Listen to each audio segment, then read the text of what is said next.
আসসালামু আলাইকুম গাইস। তো আপনাদের উদ্দেশ্যে একটা কথা বলতে চাই। তো বেশিরভাগ মহিলার উদ্দেশ্যেই কথাটা বলতে চাই। তো যারা স্কুলে যায়, হ্যাঁ, স্কুলে যায় ছোটো ছোটো বাচ্চারা, তো তাদেরকে নিয়ে খুবই একটা সতর্কতা থাকবেন। কারণ এখন যেই বর্তমান যুগটা, হ্যাঁ, তো এমন মহিলা সুর বাইরিছে, এই এরা কী করে টাকার বিনিময়, হ্যাঁ, টাকার বিনিময়ে একটা বাচ্চাকে নিয়ে, হ্যাঁ, চায় আরেক জায়গায় বিক্রি করা দেওয়ার জন্য। তো সকলেই সতর্কতা থাকবেন, যারা মা বোনেরা আছেন, হ্যাঁ, তারা সতর্কতা থাকবেন।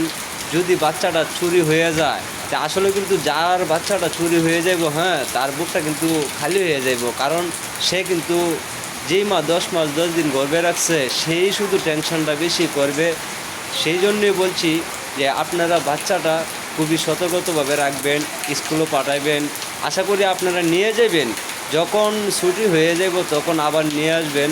এই কষ্টটা মা বোনেরা সকলেই করবেন। আসসালামু আলাইকুম, সকলে ভালো থাকবেন, হ্যাঁ, এটাই কামনা করি।